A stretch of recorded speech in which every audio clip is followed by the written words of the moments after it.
अभी 10 तारीख को एक बहुत खूबसूरत प्रोग्राम था उत्तर प्रदेश के बॉर्डर के करीब, बिहार और उत्तर प्रदेश के बॉर्डर के करीब।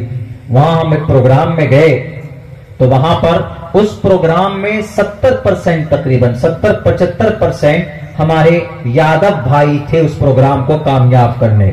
जो जमीन दी थी वो यादव भाई थे, पिंडाल जो बनाया था और झाड़ू लगाकर साफ करके फर्श वगैरह ये सब कारपेट बिछाना ये यादव भाई ने काम किए पूरे। उनको ये था कि एक मौलाना साहब आएंगे जो हमारे ग्रंथ को भी बोलते हैं, हम भी सुनेंगे और कुछ मोहम्मद की जीवनी के बारे में भी सुनेंगे। तो उनमें से किसी शख्स ने, कोई शख्स था जो एक एतराज भी लिख करके लाया था। उनको होगी गलतफहमी, मिसकॉन्सेप्ट, मिसअंडरस्टैंडिंग हो गई होगी। उन्होंने ये लिखा था कि हम बहुत रिस्पेक्ट करते हैं, हम जितना अपने प्रभु राम को मानते हैं उतने ही आपके नबी को मानते, मोहम्मद को मानते हैं। इसलिए आज हम लोग सुबह से झाड़ू लेकर साफ सफाई में लग गए हैं और आपके प्रोग्राम को सुनना चाहते हैं। कुछ गलत फहमी है मौलाना, जरा बताइए। हमने कहा पूछिए। तो उन्होंने खैर वही उसी में लिख करके दिया था।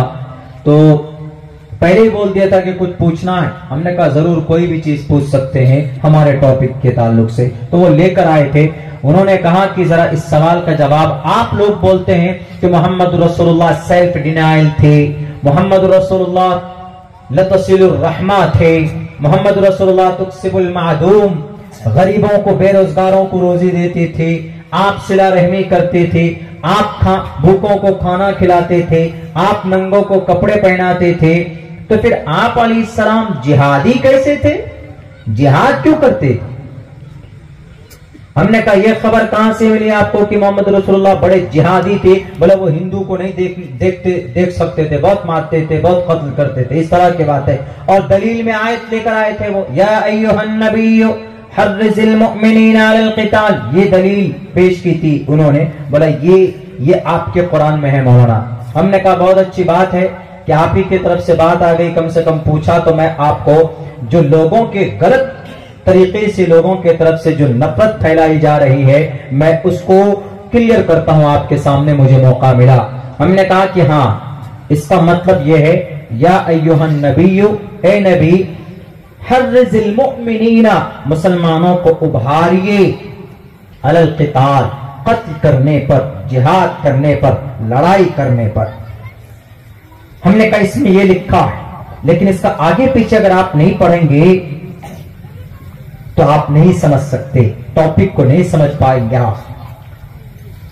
हमने कहा एक बात बताइए, अगर हम कुरान करीम के आगे पीछे समझाते तो हो सकता है कि उनको 50% समझ में आए, 50% ना आए। उसके बाद हमने श्रीमद् भगवत गीता का सहारा लिया। गीता के कुछ श्लोक मैंने पढ़े, मैंने उनको पढ़कर समझाया। हमने कहा कि गीता महाभारत का एक हिस्सा है, चैप्टर समझिए एक तरह से। आपको पता है महाभारत क्यों वजूद में आया था? तो बहुत से लोग बोले बहुत मशहूर है, कोरु और पांडवों की लड़ाई। कोरु पांडु जानी दुश्मन नहीं थे, कोई रिलेटिव थे, रिश्तेदार थे, बहुत करीबी रिश्तेदार, भाई भाई भाई, अपने भाई सौतेले भाई। कोरु पांडु, बाप एक ही, मां अलग अलग। उस जमाने में ऐसा होता था, आज भी होता है। किसी की 2 बीवी है तो उसके 2 बच्चे, आपस में लड़ाई हो, कौरव और पांडवों की। हमने कहा कि सच पर कौन थे, हक पर कौन थे? तो हक पर तो वो कहेंगे कि हक पर तो पांडु थे, 5 भाई थे। उनमें शार्प माइंड, जहीनदार अगर कोई था तो उसका नाम अर्जुन।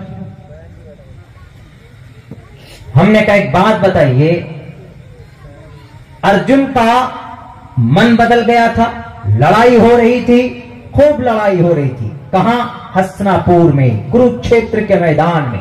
धर्म क्षेत्र कुरुक्षेत्र समवेता योत्सवः, लड़ाई हो रही। अचानक सडनली, फौरन अर्जुन ने अपने तीर को, धनुष को रखकर अपने उसकी सवारी के पीछे बैठ जाते और कहते हैं कि मैं लड़ाई नहीं करूं। अपने भाइयों से कहते हैं मैं नहीं लड़ूंगा। भाई पूछते क्यों नहीं लड़ेंगे आप, क्यों नहीं लड़ाई करेंगे, ये हमें जान से मार देंगे।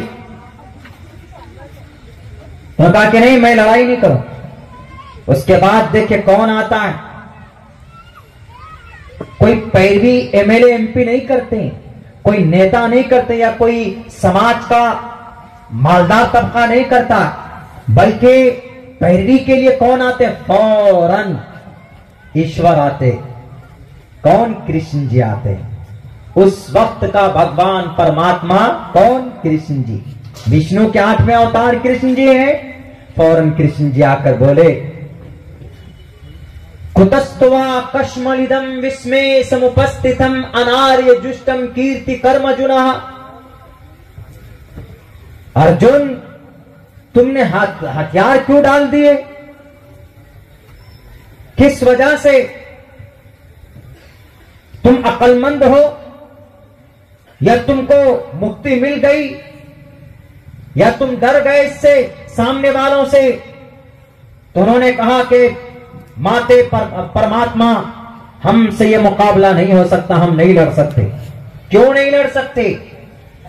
कृष्ण जी कह रहे हैं, अरे गए इंसान नहीं मेरे हिंदू भाइयों, कृष्ण जी कह रहे हैं कि अर्जुन, कुतस्त्वा कश्मलिदम, बताओ मुझे what is reason and to put down your bows and arrows, what's reason? क्या वजह है? Are you intelligent person? क्या तुम बड़े अक्लमंद समझते अपने आप को? उन्होंने कहा कि नहीं, मेरे सामने मेरे गुरु हैं, मेरे सामने हमारे कजन्स हैं, मेरे सामने मेरे चचा का लड़का, मेरे सामने मेरे वो भाई दुर्योधन उधर है। मैं नहीं लड़ सकता अपनों के खिलाफ। अपनों के बीच में खून कैसे बहा सकता हूं मैं? तो श्री कृष्ण जी ने क्या कहा अर्जुन को कि अर्जुन, इस वक्त ये तुम्हारे दोस्त या तुम्हारे रिश्तेदार नहीं है, ये इस वक्त सिर्फ एक शत्रु है, ये इस वक्त एक राक्षस है, ये इस जमीन पर राक्षस की शक्ल में इंसान है। इनका खात्मा तुम्हारे लिए जरूरी है। अगर इनका खात्मा नहीं होगा तो राक्षस जिंदा रहेंगे। इन्होंने तुमको लूटा, तुमको बेघर किया, तुम्हारे हक हुकूक नहीं दिए, इसलिए तुमको तलवार उठानी पड़ेगी। और यूं कहा, शुद्रो हृदय दौर्बल्यम, उठाओ तीर और धनुष को, कमजोर मत बनो, मैं तुम्हारे साथ हूं। और जिस वक्त ये बातें हो रही थी, उस वक्त ये नहीं कि नॉर्मल बात हो रही थी। कहा जाता है, गीता की जुबान में हमारे हिंदू भाई भी जानते हैं इस बात को, कि जब अर्जुन और कृष्ण जी के बीच में बात हो रही थी, तो उसने, कृष्ण जी ने पूरी दुनिया के वक्त को रोक दिया था, क्योंकि बहुत ही संजीदा टॉपिक के ऊपर बात हो रही थी। और यूं कहा साफ लफ्जों में, शुद्रो हृदय दौर्बल्यम, उठाओ तीर और तलवार को सामने। सिर्फ तुम्हारे दुश्मन है, तुम्हारे गुरु नहीं है, तुम्हारे चचेरे भाई नहीं, तुम्हारे फुफेरे भाई नहीं है, ये सिर्फ एक जालिम है, एक दुश्मन है। इनका खात्मा करना तुम्हारा लक्ष्य होना चाहिए। अगर धर्म को बचाना चाहते हो, अगर अमन शांति को बहाल रखना चाहते हो, तो इन जालिमों को, इन राक्षसों को तुमको मारना होगा। तब जाकर अर्जुन उठाए तीर और तलवार को। उन्होंने फिर जो लड़ाई शुरू की है, अर्जुन जी तीर चलाते हैं और कृष्ण जी बने हुए कौन? पायलट बने हुए हैं, ड्राइवर बने हुए हैं, तंबी कर रहे हैं, ऐसे करना है हमला, गाइडलाइन कर रहे हैं, कैसे तुमको इनका मुकाबला करना है। हमने कहा कि बताइए आप किसको गलत कहेंगे? एक कृष्ण जी, एक परमात्मा गलत हो सकता है? इंसानों को मारने की बात कर सकता? दुर्योधन इंसान था कि नहीं था? वो गलती किया, लेकिन मारने की परमिशन कैसे दी गई? लेकिन उनका पाप, उनका जुल्म बढ़ गया था। कौरवों का, पांडवों के जरिए से उनको, उनका खात्मा कराना था। तो कृष्ण जी आए, आकर कहा कि उठाओ तलवार। वहां पर गीता में कृष्ण जी ने कहा, शुद्रो हृदय दौर्बल्य। बिल्कुल सेम इसी तरीके से मोहम्मद रसूलुल्लाह सल्लल्लाहु अलैहि वसल्लम के जमाने में, उनके जमाने में कुछ ऐसे लोग थे जो मुआदा हुआ था कि हम लड़ाई नहीं करेंगे, हम खिलाफ वर्जी नहीं करेंगे, मुआदे के खिलाफ नहीं जाएंगे, हम इत्तिहाद के साथ रहेंगे, मुत्तहिद होकर लड़ेंगे, हम कोई भी बदअहदी नहीं करेंगे, पीछे से कोई साजिशें नहीं रचेंगे।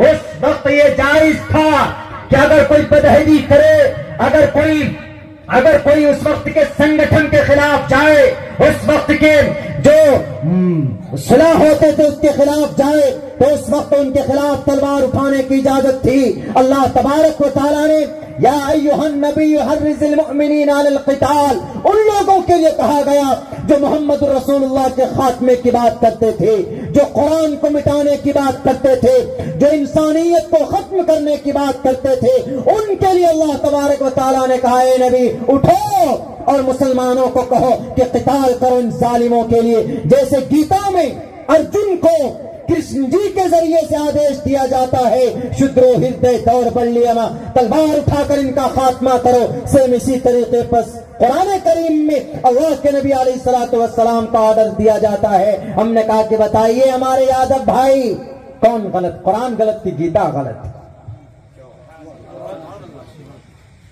उन्होंने कहा कि हाँ मौलाना।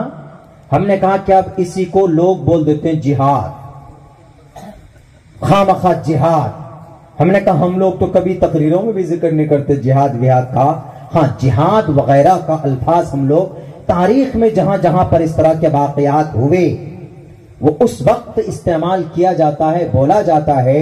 जैसे अंग्रेज आया था तो इस देश को बचाने के लिए अपनी जान की कुर्बानी पेश करना, जालिमों को भगाना, और यूं कहा गया था कि अगर जालिम इस देश में रहेगा तो हमारा देश गुलाम होगा। उस वक्त शाह अब्दुल अजीज मोहद्दिस देहलवी ने कहा था कि जन तन मन धन से मुकाबला करो। हमने कहा वो है जिहाद अंग्रेज के खिलाफ। हमारे मुल्क पर अगर हमला कर दे, नेपाल श्रीलंका हमला कर दे, तो हमारी जो फौज लड़ाई करेगी उनसे, मुकाबला करेगी उनसे, या चाइना कब्जा करे तो हमारी फौज अपनी जमीन को कब्जा करने के लिए जो हमला करते, हमने कहा वो है जिहाद, वो जिहाद है। और यही निजाम इस्लाम में है। इस्लाम नहीं कि भाई आप यादव हैं, मैं अब्दुल रहमान हूं, तुम यादव क्यों हो, लो तुमको मारेंगे, ऐसा कहीं नहीं है इस्लाम। हमने कहा ये तो एक साजिश है। बोला मौलाना ये तो हम लोग सोचे नहीं। हमने कहा बताइए सेम पैटर्न। कभी कभी ऐसा होता है कि लड़ाई झगड़ा करना जरूरी हो जाता है, हाँ, लेकिन यह है कि उसके प्रोसेस, उसके कानून, उसके सिस्टम होते हैं। जैसे रावण के साथ राम जी ने किया था, नहीं करते तो राम जी का खात्मा करते, वो सीता की इज्जत और आबरू से खिलवाड़ करते, वो भी जरूरी था।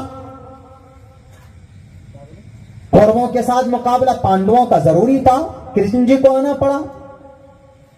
और ऐसे उतबा, शैबा, वलीद, हंजला तो अल्लाह के नबी ने तो 13 साल तक वैसे भी माफ कर दिया था। उन्होंने चढ़ाई की, आप अलैहिस्सलाम ने दिफा किया, आप अलैहिस्सलाम ने अपने आप को बचाया। हमने कहा कि अल्लाह के वास्ते, अल्लाह के वास्ते, हमारे किताब के ऊपर, खुदा के वास्ते नबी पाक अलैहिस्सलातु वस्सलाम को बदनाम करने की कोशिश मत करो जनाब। सैकड़ों वाकयात हैं, कुरान नहीं वैदात में, जहां इस तरह के वाकयात पेश आए। दुर्गा माता, दुर्गे जी का, दुर्गे माता का पूजा हुआ। अभी शिवरात्रि, नवरात्रि के अंदर हमने किया, उसमें दुर्गे माता का नाम पड़ा है राक्षस को मारने की वजह से, दुर्गम राक्षस को मारने की वजह से दुर्गा नाम पड़ा, वरना नाम असल में भगवती मां है, दुर्गे माता का रियल नाम इसलिए दुर्गा पड़ा उनका क्योंकि राक्षस था। कौन? वो दुर्गम राक्षस। नहीं खात्मा होता था किसी से, वहां लड़ाई करना जरूरी था, तो भगवती मां ने अवतार लिया, तो दुर्गम राक्षस का वध किया, तो दुर्गा नाम पड़ा। बताइए अगर अब्दुल्ला झूठ बोलता है, ये कहानी नहीं है, ऑथेंटिक किताब की हकीकत है जो इन मीडिया वालों ने दबा के रखा हुआ। मेरे कैद अल्लाह के नबी अलैहिस्सलातु वस्सलाम किसी के दुश्मन नहीं थे। आप अलैहिस्सलातु वस्सलाम सबके लिए बहुत ज्यादा मुतफक्किर। आप अलैहिस्सलाम ये चाहते थे एक एक इंसान स्वर्ग में जाने वाला, जन्नत में जाने वाला बन जाए, और कोई दूसरा मकसद आप अलैहिस्सलातु वस्सलाम का नहीं था। न जिहाद, न क़िताल, न लड़ाई, न दंगा, न फसाद, न कोई जुल्म ज़्यादती। बहुत से लोग बोलते हैं कि नहीं जी आपके मोहम्मद